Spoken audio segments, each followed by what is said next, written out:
Honorable respected scholars of Islam, dear audience, and my lovely brothers of Islam. Assalamu alaikum wa rahmatullahi ta'ala wa barakatuh. وعلیکم السلام ورحمۃ اللہ. مزہ آئے گا. سنیے تقریر. سب آ رہے ہیں سب آ رہے ہیں. واہ واہ واہ. نعرہ تکبیر، نعرہ رسالت، نعرہ رسالت. علامہ ثقافی صاحب قبلہ. نحمد اللہ تعالی و نصلی علی حبیبہ المصطفیٰ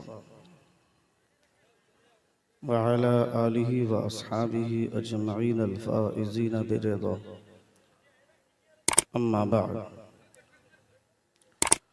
فأعوذ باللہ من الشیطان الرجیم. بسم اللہ الرحمن الرحیم. ربنا آتنا فی الدنیا حسنہ وفي الآخرة حسنة وقنا عذاب النار. آمنت بالله صدق الله العظيم وصدق رسوله النبي الأمين المتين الكريم ونحن على ذلك لمن الشاهدين والشاكرين والحمد لله رب العالمين. بآواز بلند درود شریف کا نذرانہ پیش کریں. اللہم صلی علی سیدنا شفیعنا حبیبنا و نبینا مولانا محمد مبارک وسلم. صلاۃ و سلام علیکہ یا رسول اللہ صلی اللہ تعالی علیہ وسلم. نبی اور آل نبی پر ایک مرتبہ اور بآواز بلند درود پاک. اللہم صلی علی سیدنا شفیعنا حبیبنا و نبینا مولانا محمد مبارک وسلم. صلاۃ و سلام علیکہ یا رسول اللہ صلی اللہ تعالی علیہ وسلم.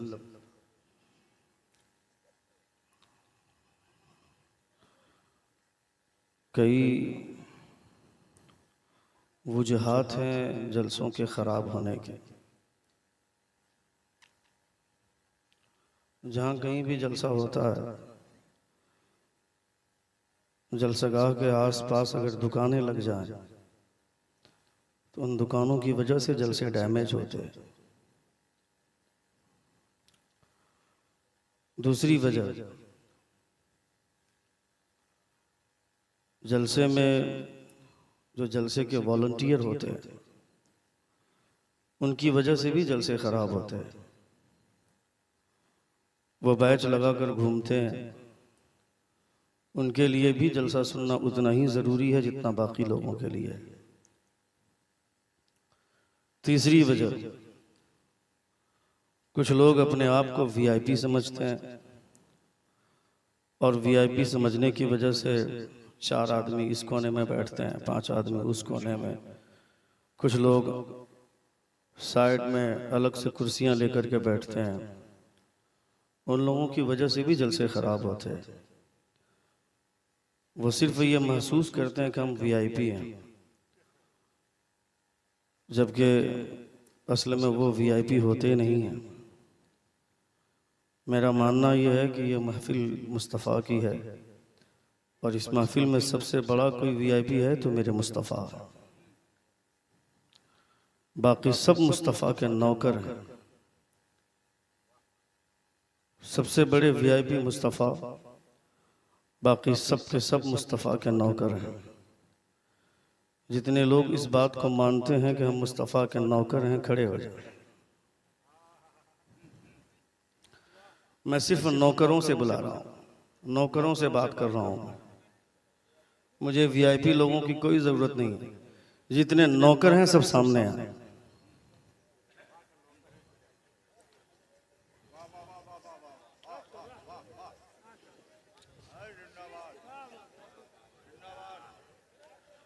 یہاں جو 5-6 لوگ کرسی لے کر کے بیٹھے ہیں، میں چاروں سے گزارش کرتا ہوں کہ سامنے آئیں. اگر کرسی نہیں چھوڑ سکتے تو کرسی لے کر کے آئیں.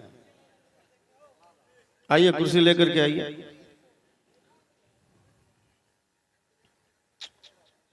بہت اچھے لوگ ہیں آپ سے. یہ جگہ کس کے لیے خالی رکھیں اور کرسی لے کر کے آگے بڑھیے. آپ لوگوں سے بول رہا ہوں میں. اچھا اشارہ کر رہے ہیں کوہاسے کی طرف. تب تھوڑا سا آپ لوگ اور پیچھے چلے جائیے. نہیں یہ جو سلسلہ ٹوٹ رہا ہے نا، ذرا تھوڑا سا اچھا نہیں لگا.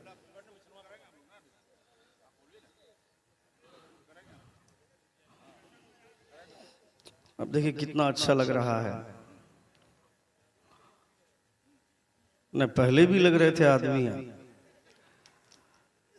مگر بیٹھنا آدمی کی طرح نہیں تھا، چونکہ نبی کونین صلی اللہ تعالی علیہ وسلم کے غلاموں کے بیٹھنے کا انداز بھی اتنا اچھا ہوتا ہے کہ دوسرے لوگ رشک کرتے ہیں۔ یہ حضور کی محفل ہے، مصطفیٰ جان رحمت صلی اللہ تعالی علیہ وسلم کی محفل میں جب آدمی بیٹھے تو اس احساس کے ساتھ بیٹھے کہ نبی کونین صلی اللہ تعالی علیہ وسلم سے کوئی چیز پوشیدہ نہیں ہے، مصطفیٰ سب کچھ ویسے ہی دیکھ رہے ہیں جیسے کل دیکھ رہے تھے مصطفیٰ۔ ساؤنڈ تھوڑا کھولیے گا۔ منبر رور پر دیکھ رہے ہیں آپ جید سے جید تر علماء اہل سنت تشریف فرما۔ اللہ رب العزت ان تمام علماء کا سایہ ہم تماموں کے سروں پر تادیر قائم فرمائے۔ مجھ سے پیشتر آپ نے کئی قیمتی اور خوبصورت چہروں سے آپ نے ملاقات کی۔ ابھی کچھ دیر پہلے خطابت کی دنیا کا ایک متعارف چہرہ جن کی تقریریں سن کر ہم لوگوں نے تقریر کرنا سیکھا ہے، حضرت اللہ علامہ مولانا محبوب عالم صاحب قبلہ مدد اللہ النورانی اکھڑا تشریف فرمائے۔ آپ نے ان کا خوبصورت بیان ملاحظہ فرمایا۔ ان سے پیشتر اور بھی کئی چہروں سے آپ نے ملاقات کی، کئی گفتگو آپ نے ملاحظہ فرمائی۔ منبر نور پر آپ دیکھ رہے ہیں نغمگیت کی دنیا کا بے تاج بادشاہ، جنہوں نے فین سے زیادہ ناقل پیدا کیا، جن کی نغمگیت کے سہارے کتنے گھروں میں چولہے جل رہے ہیں۔ شہنشاہ ترنم حضرت مولانا الحاج حبیب اللہ فیضی صاحب قبلہ مدد اللہ النورانی کی خوبصورت نعتیہ شاعری آپ نے ملاحظہ فرمائی، اور یہی اگر ماحول آپ کا رہا تو انشاءاللہ تعالی ہوگا ایک جلسہ بھی آپ ان کی زبان سے ملاحظہ کریں گے، اور ہم سارے لوگ بھی اس انتظار میں بیٹھے ہوئے ہیں۔ آپ لوگوں کو بھی سننا ہے، بہت اچھا لگ رہا ہے۔ آپ دیکھ رہے ہیں منبر نور پر وہ سارے چہرے جو مسکراتے ہوئے چہرے ہیں، فیروز راحت بھائی، قاری بدر الدین صاحب، حضرت مولانا الحاج صفی اللہ صاحب قبلہ، مفتی صفی اللہ صاحب قبلہ مدد اللہ النورانی مصباحی ابھی کچھ ہی دن پہلے مدینہ شریف سے لوٹ کر کے آئے ہیں۔ نبی کونین صلی اللہ تعالی علیہ وسلم کے روزے کی حاضری اللہ رب العزت سب کو میسر عطا فرمائے۔ اور بھی اچھا ماشاءاللہ حضرت علامہ الحاج ماں جمال صاحب قبلہ مدد اللہ النورانی بانی تلیہ مدرسہ تعمیر ملت، میں حضرت کے مدرسے میں بھی جا چکا ہوں، الحمدللہ۔ بہت اچھے لوگ ہیں آپ سب، سارے لوگ حضرت علامہ تاج الدین علیہ رحمت الرضوان کے عرص چہلم میں حاضر ہیں۔ اللہ رب العزت انہیں غریق رحمت فرمائے اور ان کے فیضان سے آپ تماموں کو مالا مال فرمائے۔ ایک بار زور سے پورا مجمع اپنے دونوں ہاتھوں کو فضا میں لہرا کر کہیں یا رسول اللہ، اور ایک بار کہیں یا حبیب اللہ۔ نبی کونین صلی اللہ تعالی علیہ وسلم کی محفل میں جب لوگ بیٹھیں تو اس خیال سے بیٹھیں کہ مصطفیٰ جان رحمت صلی اللہ تعالی علیہ وسلم سب کچھ سن رہے ہیں۔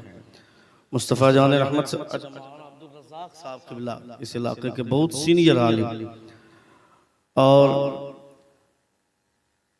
اس علاقے کے جتنے بھی علماء ہیں، جتنے بھی فارغین ہیں، کہیں نہ کہیں کسی نہ کسی زاویے سے ان کے شاگرد ہیں۔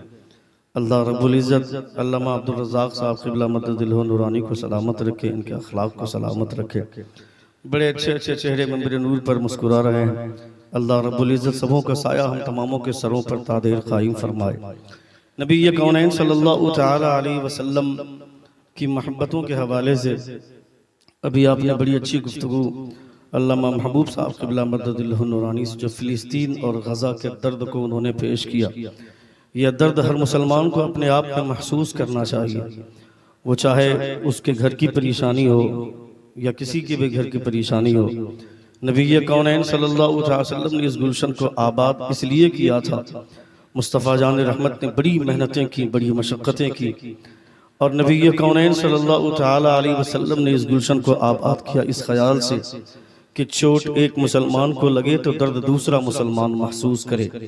مصطفیٰ جان رحمت صلی اللہ تعالی علیہ وسلم کی پوری زندگی کوشش یہی رہی۔ پنڈت ہری چند بولتا ہے کہ ایک عرب نے آدمی کا بول بالا کر دیا، خاک کے ذروں کو ہم دوشے سریا کر دیا، خود نہ تھے جو راہ پر اوروں کے ہادی بن گئے، کیا نظر تھی جس نے مردوں کو مسیحا کر دیا۔ پنڈت ہری چند سے لوگوں نے کہا تھا کہ تمہیں شرم آنی چاہیے، ایک پنڈت ہو کر کے اسلام کے پیغمبر کی تعریف کرتا ہے، محمد کی تعریف کرتا ہے، تمہیں تو شرم کے مارے ڈوب جانا چاہیے اور تمہیں اس بات کا احساس کرنا چاہیے کہ تم ایک پنڈت ہو اور پنڈت ہو کر اسلام کے پیغمبر کی بات کرتے ہو۔ پنڈت ہری چند بولتا ہے کہ میں نے عرب کی 2 تاریخیں دیکھی ہیں۔ اے بابو اے لڑکا کہاں جا، اے بیٹھو، اے لڑکا کیا بات ضروری ہے؟ ایک بار زور سے ہاتھوں کو فضا میں لہرا کر کہیں یا رسول اللہ۔ علامہ متعودل صاحب ہیں کیا؟ سبحان اللہ۔ محترم سردار حافظ سردار صاحب شہزادہ حضور تاج العلماء علامہ تاج الدین علیہ رحمت الرضوان تشریف فرمائے، علامہ متعودل صاحب قبلہ تشریف فرمائے۔ ان کے والد محترم نے بڑا حوصلہ مجھ کو دیا ہے کہ آپ ٹینشن نہ لیں کہ آپ کے وقت تک لوگ رہیں گے۔ میں اسی حوصلے کے ساتھ بیٹھا ہوا تھا اور میں ابھی جو اپنے سامنے مجمع دیکھ رہا ہوں مجھے کافی خوشی ہو رہی ہے۔ یہ سب کے سب علامہ تاج الدین علیہ رضوان کی محبت میں بیٹھے ہیں۔ اللہ رب العزت آپ کی محبت کو رائے گا نہیں فرمائے گا انشاءاللہ تعالی۔ ایک بار زور سے کہیں یا رسول اللہ اور ایک بار کہیں یا حبیب اللہ۔ حضور کی محفل میں بیٹھے، اگر درمیان میں گفتگو کے درمیان میں اگر فون بھی آ جائے، کال بھی آ جائے، تو اس خیال سے کسی کا کال ریسیو بھی مت کیجئے گا۔ بعد میں لوگ آپ کو کہیں گے میں نے 15 بار آپ کو کال کیا، آپ نے ریسیو کیوں نہیں کیا؟ اسے جواب دیجئے گا کہ میں اس وقت حضور کی باتیں سن رہا تھا، اس وقت میں سرکار دو عالم رسول دی وقار محمد رسول اللہ صلی اللہ تعالی علیہ وسلم کی باتیں سن رہا تھا۔ مصطفیٰ جان رحمت سے بہتر کسی کی بات نہیں ہو سکتی ہے۔ رات کے 12 بجے یا 1 بجے کسی مجبوری کے تحت بھی اگر آپ کو فون کر رہا ہے تو یاد رکھیں کہ حضور کے ذکر کی وجہ سے آپ کی پریشانیاں دور ہو جائیں گی۔ نبی کونین صلی اللہ تعالی علیہ وسلم کے کیریکٹر کے کلمات سننے کے برکتوں سے اللہ رب العزت آپ کی تمام پریشانیوں کو دور فرمائے گا۔ نبی کونین صلی اللہ تعالی علیہ وسلم کی تعریف کرتے ہوئے جب پنڈت ہری چند پر جب لوگ اعتراض کرتے ہیں کہ تمہیں شرم آنی چاہیے کہ تم ایک پنڈت ہو کر کے آمنہ کے لال کی بات کرتا ہے، اسلام کے پیغمبر کی تعریف کرتے ہو، محمد کی تعریف کرتے ہو، تمہیں شرم آنی چاہیے۔ پنڈت ہری چند بولتا ہے میں نے عرب کی 2 تاریخیں دیکھی ہیں، ایک تاریخ محمد کے آنے سے پہلے کی تاریخ میرے سامنے ہے اور ایک تاریخ محمد کے آنے کے بعد کی ہے، جب محمد صلی اللہ تعالی علیہ وسلم اس دنیا میں تشریف نہیں لائے تھے۔ اس وقت کی میں نے ایک تاریخ دیکھی ہے کہ عرب کے لوگ ایک تالاب میں اپنے گھوڑے کو لے کر پانی پلانے جاتے ہیں اور سارے کے سارے لوگوں کی ایک خواہش ہے کہ پہلے میرا گھوڑا پانی پیے گا، پہلے میرا گھوڑا پانی پیے گا، پہلے میں اپنے گھوڑے کو اس تالاب سے سیراب کروں گا، پہلے میرا گھوڑا اس تالاب سے پانی پیے گا۔ اور اس قدر لوگ پہلے کی لڑائی میں لوگ اس قدر آمادہ ہو گئے کہ ایک دوسرے کا خون بہانے کے لیے تیار ہو گئے اور ہم نے دیکھا کہ ایک دوسرے کا خون بہایا لوگوں نے صرف اور صرف اس خیال سے تاکہ میرا گھوڑا پانی پیے۔ یہ تو حضور کی آمد سے پہلے کی تاریخ ہے، مگر محمد کے آنے کے بعد کی میں نے ایک تاریخ دیکھی ہے جب غزوہ یرموک کے موقع سے ایک صحابی رسول کا تیر لگا، تیر کے زخم کا تاب نہ لا سکے تو وہ زمین پر گر گئے اور العطش کی صدا بلند کی، لوگ پانی کا مشکیزہ لے کر اس کے پاس پہنچے، پانی وہ پینے ہی والے تھے کہ ایک دوسرا مجاہد ان کے قریب میں گر جاتا ہے، وہ پانی پینے سے انکار کر جاتے ہیں کہ مجھ سے زیادہ ضرورت میرے مسلمان بھائی کو پانی پینے کی ہے، مجھے پانی مت پلاؤ، پانی اسے پلاؤ۔ پانی کا مشکیزہ لے کے دوسرے آدمی کے پاس پہنچے تو تیسری آواز آئی کوئی ہے جو مجھے 1 قطرہ پانی عطا کر دے؟ اس دوسرے آدمی نے بھی پانی پینے سے انکار کر دیا، میں تو جوان آدمی ہوں، مجھ سے زیادہ عمر اس تیسرے آدمی کو ہے، پانی کی زیادہ ضرورت اسے ہے، پانی اسے پلاؤ۔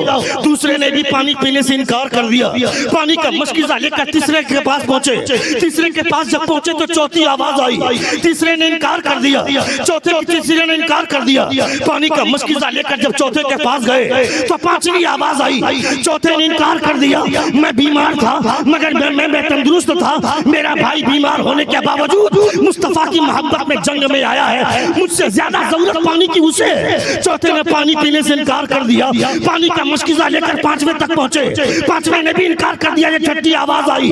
جب چھٹے کے پاس پہنچے تو ساتویں آواز آئی، ساتویں نے بھی انکار کر دیا، ساتویں نے بھی انکار کر دیا۔ کیا سوچتا ہے نبی کا کلمہ صرف ان لوگوں نے پڑھا ہے کیا؟ میں نے بھی حضور کا کلمہ پڑھا ہے، مجھ سے زیادہ ضرورت میرے مسلمان بھائی کو ہے، اسے پانی پلاؤ۔ جب ساتویں آدمی کے پاس پہنچے تو ان کی جان نکل گئی، لوٹ کر چھٹے کے پاس آئے، ان کی بھی روح قفس انسری سے پرواز کر گئی۔ لوٹ کر پانچویں کے پاس آئے تو یہ بھی لکھا ہے جل کر لبیک آ گئے۔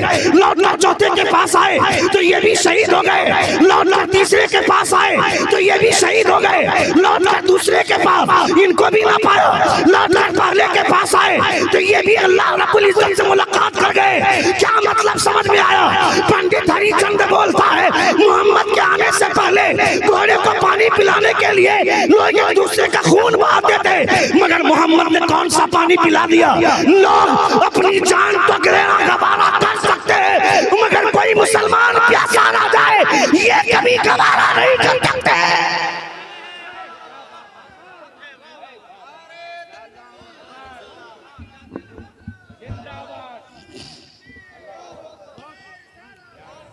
ماں صفی اللہ صاحب ہیں؟ ماشاءاللہ الحمدللہ، ایک بار زور سے کہیں یا رسول اللہ۔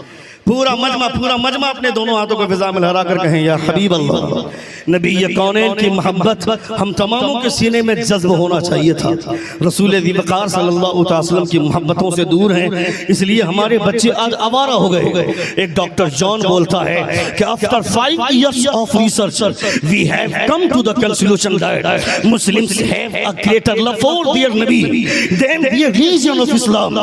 وہ بولتا ہے میں نے 5 سال تک مسلمانوں کی شدت پسندی پر ریسرچ کیا، میں نے مسلمانوں کی حالات کا انویسٹیگیشن کیا، مسلمانوں کا جائزہ لیا۔ لوگ بولتے ہیں کہ مسلمانوں میں تشدد مزاجی ہے، مسلمان تشدد مزاج ہوتے ہیں، مسلمانوں میں دہشت گردی کا باقپن پایا جاتا ہے۔ لوگ بولتے ہیں بس اسی وجہ سے میں نے مسلمانوں کی تحقیق کی، مسلمانوں کی شدت پسندی کا جائزہ لیا۔ لوگ بولتے ہیں وہ لچے اور آوارہ لوگ اسلام کو پڑھنے کی کوشش کریں گے تب وہ لوگ جان پائیں گے کہ اسلام میں خوبیاں کتنی ہیں، اسلام میں خوشبوئیں کتنی ہے، تب انہیں ان باتوں کا احساس ہوگا۔ تم نے نہیں دیکھا کیا وہ دلائی لاما جو بدھسٹ مذہب کے 58ویں پیڑھی کا پیشوا ہے، جب آج سے 6 سال پہلے دلی کی دھرتی پر آیا تھا، اس سے پہلے میسور کی دھرتی پر اس نے اسپیچ دی تھی، اور اس اسپیچ کے دوران اس نے کہا تھا کہ پوری دنیا دہشت گردی سے لڑ رہی ہے، پوری دنیا دہشت گردی کا خاتمہ کرنا چاہتی ہے۔ اور وہ دلائی لاما بولتا ہے جو بدھسٹ مذہب کے 58ویں پیڑھی کا پیشوا ہے، وہ بولتا ہے if you want to finish terrorism you have to follow the rules of the prophet of Islam۔ وہ بولتا ہے دنیا سے دہشت گردی ایسے ہی ختم ہو جائے گی کیا؟ صرف دہشت گردی کو ختم کرنے کا منصوبہ بنانے سے نہیں چلے گا۔ اگر پوری دنیا دہشت گردی سے مکت ہونا چاہتی ہے تو کسی کے نقشہ قدم پر چلنے کی ضرورت نہیں ہے، اسلام کے پیغمبر آمنہ کے لال محمد کے نقشہ قدم پر چلو، پوری دنیا سے دہشت گردی کا خاتمہ ہو جائے گا۔ If you want to finish terrorism, you have to follow the rules of the Prophet of Islam۔ یہ ہے اسلام کے پیغمبر کی تاریخ، یہ ہے مصطفیٰ جان رحمت صلی اللہ علیہ وسلم کے کیریکٹر، اور مصطفیٰ جان رحمت صلی اللہ علیہ وسلم کے نبی کونین صلی اللہ علیہ وسلم کے اسوہ، نبی کونین صلی اللہ علیہ وسلم کے نقش قدم پر مسلمان چلے گا تب نہیں یہ ساری باتیں جانے گا۔ مسلمان چلے گا ہی نہیں تو کیسے نبی کونین کے کیریکٹر میں خوبیاں ملیں گی؟ وہ اسرائیل کے حوالے سے آج ہم باتیں کرتے ہیں، مگر اسرائیل کی the first lady, the first defense minister of the as a lady، جب اسرائیل کے جو سب سے پہلا ڈیفینس منسٹر بنی تھی وہ ایک خاتون تھی۔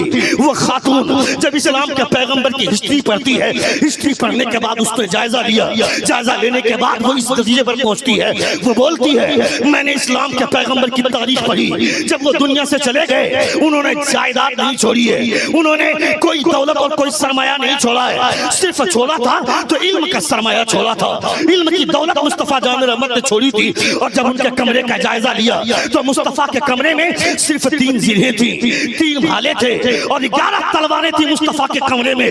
جس کمرے میں نبی کونین کا جسم اتھر رکھا ہوا تھا اس کمرے میں 11 تلواریں مصطفیٰ کی تھی، 3 زرہیں تھی مصطفیٰ کی، 3 بھالے تھے۔ وہ لیڈی بولتی ہے جو ڈیفینس منسٹر آف اسرائیل ہے، جو اسرائیل کی سب سے پہلی ڈیفینس منسٹر بنتی ہے، وہ بولتی ہے محمد دنیا سے چلا گیا باغ نہیں چھوڑا, اس نے کوئی بینک اور بیلنس نہیں چھوڑا. محمد دنیا سے چلا گیا مگر اس محمد نے کوئی دولت نہیں چھوڑی. ان کی چارپائی پر ان کا جسم رکھا ہوا ہے, ان کے کمرے میں 11 تلواریں چمک رہی ہیں, ان کے کمرے میں 3 نیزے چمک رہے ہیں, 3 بھالے چمک رہے ہیں. اس کا مطلب ہے اس دنیا پر حکومت کرنا چاہتے ہو تو تمہارے پاس ہتھیار کی کمی نہیں ہونی چاہیے, تمہارے پاس طاقت کی کمی نہیں ہونی چاہیے. اگر تم طاقتور ہو تو پوری دنیا تمہارے قبضوں میں ہے. یہ میں نے کسی اور سے نہیں, اسلام کے پیغمبر سے سیکھا. سن رہے ہیں آپ؟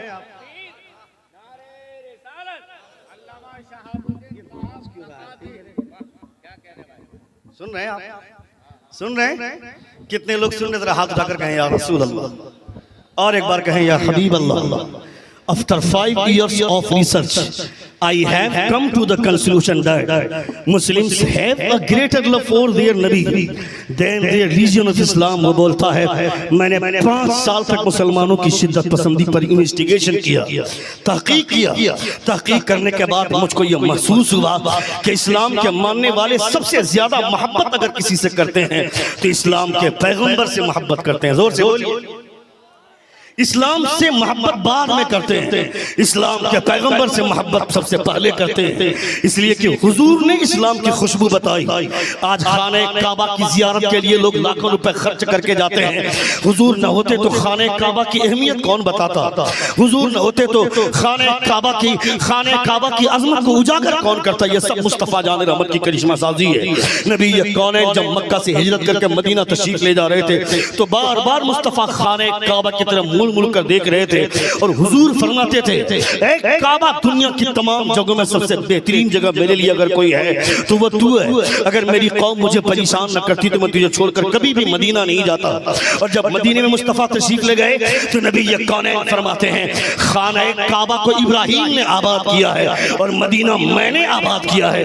یہ میرے مصطفیٰ فرماتے ہیں, یعنی خانہ کعبہ بھی حرمت کی جگہ ہے, مدینہ بھی حرمت کی جگہ ہے. یہ اسلام بھی حرمت والا حرمت والا دین ہے, عظمت والا دین ہے. مگر حضور نہ ہوتے تو اسلام کی عظمت کو کون بتاتا؟ حضور نہ ہوتے تو خانہ کعبہ کی عظمت کو کون بتاتا؟ حضور نہ ہوتے تو مدینہ منورہ کی اہمیت کیا رہتی ہے؟ یہ سب ساری بہاریں نبی کونین صلی اللہ علیہ وسلم کی برکتوں کے سبب ہے. اس لیے میں تم سے کہنا چاہتا ہوں اپنے بچوں کو پڑھاؤ. تمہارا بچہ چوک اور چوراہے پر موبائل میں ورلڈ کپ دیکھنے کا مزہ لے رہا ہے. ابھی کلکتہ میں میچ ہوا سیمی فائنل, تو اس علاقے سے بہت زیادہ لوگ چلے گئے کلکتہ جا کر اسٹیڈیم میں جا کر بیٹھ کر میچ دیکھنے چلے گئے. میں کہتا ہوں 1000 روپے 2000 روپے 5000 روپے کا پیسہ خرچ کر کے میچ دیکھنے جاتا ہے, مگر کوئی مسجد کا امام یا مدرسے کا کوئی مدرس تمہارے دروازے پر جاتا ہے تو اس کو حقارت کی نگاہ سے دیکھتا ہے. آ گیا مولوی بیگ لے کر کے چندہ کرنے کے لیے, میں کہتا ہوں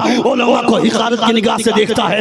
یہاں پہ لوگ بیٹھے ہوئے ہیں علامہ تاج الدین علیہ رحمہ کے عرس تحلل کے موقع سے بیٹھے ہوئے ہیں, پھر بھی دکان میں بھیڑ, پھر بھی گٹکے کی دکان پہ بھیڑ, چائے کی دکان پہ بھیڑ. ہاں تم تو بھیڑ لگاؤ گے نا, تم نے شروع سے ہی علماء کو حقارت کی نگاہ سے دیکھا ہے. کوئی پیر اگر یہاں پہ ہوتا تو دیکھنا لوگ کیسے تماشا کرتے, اڑا کر پیسے دیتے کہ میرے پیر صاحب بیٹھے ہوئے ہیں. کوئی جاہل پیر مر گیا اس کے نام سے مزار بنائے گا, مگر کوئی عالم اگر انتقال کر جائے تو ان کے 40واں میں بھی لوگ آتے ہیں, مذاق کرتے ہیں اور آ کر ٹھٹا کرتے ہیں. میں کہتا ہے ظالم, جس جاہل کا مزار بنا رہا ہے وہ پیر ہے کہ نہیں ہے تم کو اس کی گارنٹی نہیں ہے. وہ قیامت کے دن بخشا جائے گا کہ نہیں جائے گا کوئی گارنٹی نہیں ہے. وہ پیر آ جاتے ہیں تو تلوار چاٹنے لگتا ہے. تیری ماں تجھ سے 2 سال سے بات نہیں کی ہے, تیری ماں ناراض ہے, تم کو کیا لگتا ہے پیر کا تلوار چاٹنے سے جنت ملے گی کیا؟ میرے حضور نے یہ نہیں کہا کہ پیر کا تلوار چاٹو گے تو جنت ملے گی. مصطفیٰ فرماتے ہیں جنت پیر کے قدموں کے نیچے نہیں, جنت تمہاری ماں کے قدموں کے نیچے. نعرے تکبیر, نعرے رسالت, عظمت والدین, نعرے تکبیر. بہت سن رہے ہیں آپ؟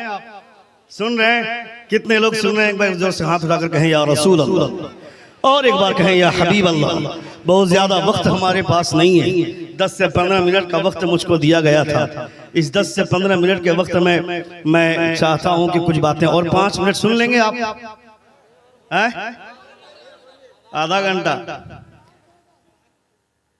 اچھا ایک بار زور سے پورا مجمع ہاتھوں کو فضا میں لہرا کر کہیں یا رسول اللہ. اور ایک بار کہیں یا حبیب اللہ اپنے بچوں کو دین کی سمجھ عطا فرما، اپنے بچوں کو دینی سوجھ بوجھ دیں۔ علامہ تاج الدین علیہ رحمۃ الرضوان اللہ رب العزت نے ان کو وہ جگر عطا فرمایا تھا رضا اور رضویات کے حوالے سے، جو کارہائے نمایاں انہوں نے انجام دیا ہے، وہ مثال پیش کرنے سے دنیا قاصر ہے۔ کسی بھی مذہب کے حوالے سے اتنا درد، مسلک کے حوالے سے اتنا درد جتنا ان کے سینوں میں دیکھا گیا کسی اور کے سینوں میں نہیں دیکھا گیا، الحمدللہ۔ اور سب سے بڑی بات آج کی تاریخ میں جو بہت کم پایا جاتا ہے، کوئی بڑا آدمی اسٹیج پر بیٹھا ہوتا ہے یا کوئی چھوٹا آدمی اسٹیج پر آتا ہے، چھوٹا آدمی بار بار بڑے کا نام لیتا ہے، اسے علامہ بولتا ہے، فہامہ بولتا ہے، مدبر زماں بولتا ہے، مفکر وقت بولتا ہے، مگر بڑا چھوٹے کا نام تک لینا گوارا نہیں کرتا ہے۔ اس قدر لوگ اپنے گھمنڈ میں جیتے ہیں، اس قدر لوگ اپنے غرور میں جیتے ہیں۔ نبی کونین صلی اللہ علیہ وسلم کا علم مصطفیٰ کی ٹوٹی چٹائی پر بیٹھ کر مصطفیٰ نے علم کی شمع کو روشن کرتے ہوئے نبی نے اخلاق کی بھی کرنیں پھیلائی تھی۔ تم نے صرف علم کو لے لیا، نبی کا اخلاق کون لے گا؟ مگر ہم نے حضور تاج العلماء علامہ تاج الدین علیہ رحمہ کے اندر وہ علم کی خوشبو محسوس کی ہے اور اخلاق کی کرنیں بھی محسوس کی گئی ہیں۔ وہ کسی بھی چھوٹے سے ملتے تھے تو محبت کے ساتھ ملا کرتے تھے، یہ اخلاق صرف ان کے اندر پایا جاتا تھا۔ اللہ رب العزت آج کی نئی نسل کے تمام علماء میں، ہم تماموں میں ان کے اخلاق کی تھوڑی سی جھلک پیدا فرما دے تو پھر ہم دنیا میں ممتاز ہو جائیں گے۔ ایک بار زور سے کہیں یا رسول اللہ۔ کون اپنے بچوں کو اس قدر ان کی عزت کو دنیا کے سامنے اچھالتا ہے؟ جان دنیا سے جانے سے پہلے اپنے بیٹوں کے حوالے سے کہہ دینا، اپنے بیٹے کو حافظ قرآن بنایا، اپنے بیٹے کو عالم دین بنایا، اس کے باوجود جب دنیا سے جانے لگے لوگوں سے بولتے ہیں میرے بیٹوں پر نظر رکھنا کہ وہ کہیں وہ نماز نہ چھوڑ دے، نماز کی پابندی کرے۔ یعنی اپنے بیٹے کے حوالے سے دوسروں کے سامنے یہ بات بولنے کی ضرورت کیا ہے؟ ان کے سامنے حضرت عمر فاروق کی وہ تاریخ ہے۔ حضرت عمر فاروق جب پردہ کرنے لگے، جب شہید ہونے لگے تو ان کو لوگوں نے کہا تھا کہ اپنے بیٹے کا نام خلیفہ خلافت کے طور پر، خلیفہ کے طور پر اپنے بیٹے کا نام آپ اعلان کر دیں۔ حضرت عمر فاروق فرماتے ہیں کیا میں اسے خلیفہ بنا دوں جسے صحیح سے طلاق دینے کا ڈھنگ نہیں معلوم ہے؟ اسے میں خلیفہ کیسے بنا دوں؟ یہ حضرت عمر فاروق فرماتے ہیں حضور تاج العلماء علامہ تاج الدین کی نگاہوں کے سامنے حضرت عمر فاروق کا کیریکٹر تھا، عمر فاروق کا وہ کردار تھا کہ میں اپنے بیٹے کو حافظ بناؤں چاہے قاری بناؤں، اس سے مطلب نہیں ہے، مگر میرا بیٹا 5 وقتہ نماز کا پابند ہو جائے، جسے نبی کونین کی آنکھوں کا ٹھنڈک کہا جاتا ہے۔ جب میرے مصطفیٰ کی آنکھوں کو ٹھنڈک میرے بیٹے کی نماز کی وجہ سے ملے گی تو خدا میری قبر میں رحمت کا سامان مہیا کرے گا۔ یہ کلیجہ اس باپ کے اندر ہوتا ہے جو باپ اپنے بیٹے کو اچھی زندگی دینا چاہتا ہے، جو باپ اپنے بیٹے کو اچھی تربیت دینا چاہتا ہے، اچھی تہذیب دینا چاہتا ہے۔ حضور تاج العلماء علامہ تاج الدین علیہ رحمۃ الرضوان کو خدا غریق رحمت فرمائے، ان کی قبر میں رحمت و نور کی بارش برسائے اور ہم تماموں کو ان کے فیضان سے مالا مال فرمائے۔ جاہلوں کے پیچھے بھاگنے سے بہتر ہے کسی عالم کو اپنا شیخ بناؤ۔ حضور حضرت امام غزالی فرماتے ہیں آج کی تاریخ میں دنیا والوں کے دماغ میں یہ بات بیٹھی ہوئی ہے کہ عالم پیر نہیں ہو سکتا ہے، عالم ولی نہیں ہو سکتا ہے، وہ جاہل آدمی ولی ہوگا جس کو خاندانی وراثت کی بنیاد پر پیدرم سلطان بود میرا باپ بادشاہ تھا۔ یعنی ہندوستان کی آج 97% خانقاہوں کا حال یہ ہے کہ باپ پیر تھا تو اس کا بیٹا بھی پیر ہوگا، وہ چاہے کتنا بڑا جاہل ہو، اس سے کوئی مطلب نہیں ہے۔ حضرت امام غزالی کیا فرماتے ہیں لو لم یکن العلماء اولیاء اللہ، اگر لو لم یکن العلماء اولیاء اللہ فمن یکون۔ حضرت امام غزالی فرماتے ہیں اگر علماء اللہ کے ولی نہیں ہوں گے تو ولی کون ہوگا؟ اگر کسی کو ولی ماننا ہے تو آج کی تاریخ میں سب سے بڑا ولی تمہاری نگاہ کے سامنے وہ عالم ہے۔ زور سے بولیے، زور سے بولیے، ایک بار زور سے پورا مجمع ہاتھوں کو فضا میں لہرا کر کہیں یا رسول اللہ لو لم یکن العلماء اولیاء اللہ فمن یکون۔ اگر علماء اللہ کے ولی نہیں ہوں گے تو کون ولی ہوگا؟ جن کے سینے میں مصطفیٰ جان رحمت کا علم وابستہ ہو، چائے کی دکان پر جو وسوسے والی بات کرتے ہو، چائے کی دکان پہ، پان کی دکان پہ، گٹکے کی دکان پہ جو اس طرح کے جو آپ لوگ ایک دوسرے کے سامنے تبصرے کرتے ہیں، یہ شیطانی وسوسہ یاد رکھنا کہ مولوی زیادہ جہنم میں جائے گا۔ کس بیوقوف نے تم سے کہا کہ مولوی زیادہ جہنم میں جائے جائے گا. ظالم یہ شیطانی وسوسہ ہے. تمہارے دماغ میں یہ بات کس نے ڈال دی؟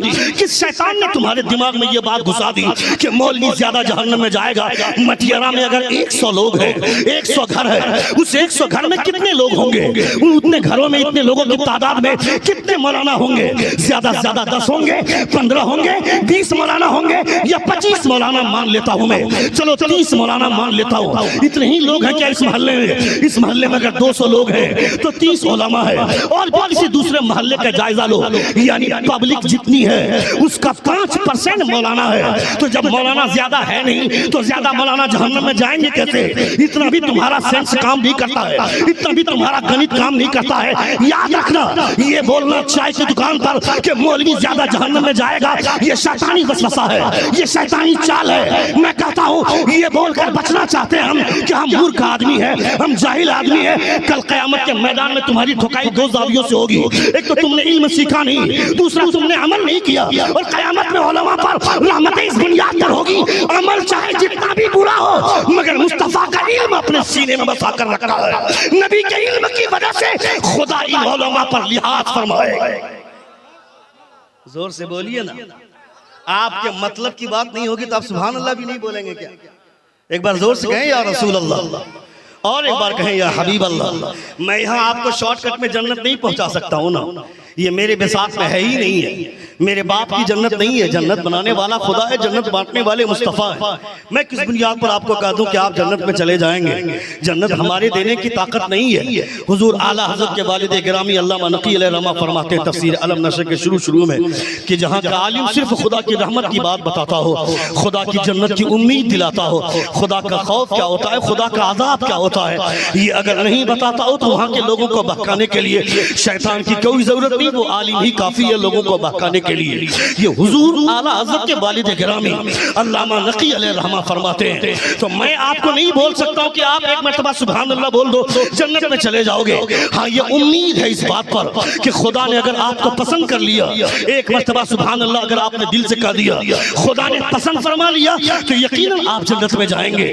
نبی کونین صلی اللہ علیہ وسلم، نبی کونین صلی اللہ علیہ وسلم کے نام پر انگوٹھا چومنا، نبی کونین کے نام پر نعرہ لگانا خدا نے پسند فرما لیا تو یقیناً آپ جنت میں جائیں گے. اس لیے علماء سمجھاتے ہیں چھوٹی سی چھوٹی نیکی کو یہ سمجھتے ہوئے مت چھوڑ دینا کہ یہ چھوٹی نیکی ہے. چھوٹے سے چھوٹے گناہ کو یہ سمجھ کر مت لینا یہ چھوٹا گناہ ہے، ہونا ہو خدا اسی سے ناراض ہو جائے.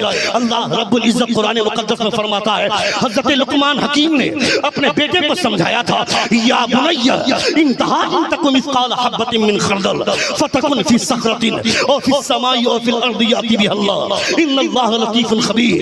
حضرت لقمان حکیم فرماتے ہیں، اے میرے لاڈلے چھوٹی سی چھوٹی نیکی کیوں نہ ہو، تم نے اگر اس کو انجام دے دیا تو وہ پہاڑوں کی کھو میں ہو چاہے چٹان کے اندر ہو، وہ نیکی تم تک پہنچ کر رہے گی. یہ پروردگار کا وعدہ ہے. مگر ہم یہ سب چیزیں سمجھیں گے تب نا، ہمارے بچوں کے پاس ٹائم ملے گا تب نا. چوراہے پر بیٹھ کر پب جی کھیلیں گے، فری فائر کھیلیں گے، ہمارا بچہ ٹک ٹاک میں ویڈیو بنائے گا، ورلڈ کپ کا مزہ لے گا. اے ظالم، تم سے بہتر تو وہ غزہ کا اور فلسطین کا وہ چھوٹا بچہ ہے، 6 سال کا بچہ، مگر کسی اسرائیل سپاہی سے بات کرتا ہے تو آنکھوں میں آنکھیں ڈال کر بات کرتا ہے، سینہ چوڑا کر کے بات کرتا ہے. میں کہتا ہوں ہم نے کس ماں کا دودھ پیا ہے کہ ہم بزدل بننے چلے گئے، اور ان بچوں نے کس ماں کا دودھ پیا تھا کہ پیدا ہوتے ہی وہ بچہ شیر کا بچہ ہوتا ہے، اکیلے اسرائیلی فوج سے ٹکرانے کی طاقت رکھتا ہے. میں کہتا ہوں جہاں کے لوگوں کے بچوں میں علم کی کمی ہوگی وہاں کے لوگ بزدل ہوں گے، مگر جہاں کی ماؤں کی دودھ میں ہریالی ہوتی ہے اللہ رب العزت وہاں کے بچوں کو لومڑی نہیں شیر پیدا کرتا ہے. نعرہ رسالت، علماء اہل سنت، نعرہ تکبیر. بہت خوب، بہت خوب. تفسیر نعیمی میں علامہ مفتی مدیار خان نعیم علیہ رحمہ فرماتے ہیں، وَإِنَّ لَكُمْ فِي الْأَنْعَامِ لَعِبْرَةً نُسْقِيكُم مِّمَّا فِي بُطُونِهَا مِن بَيْنِ فَرْثٍ وَدَمٍ لَبَنٍ خَالِصًا سَائِغًا لِلشَّارِبِينَ. اس آیت کی تفسیر میں علامہ مفتی مدیار خان نعیم علیہ رحمہ فرماتے ہیں کہ آدمی جس جانور کا گوشت کھاتا ہے اسی جانور کی طرف اس کے اندر اثر پایا جاتا ہے، اور جانور کے جس حصے کا گوشت کھاتا ہے وہ حصہ اللہ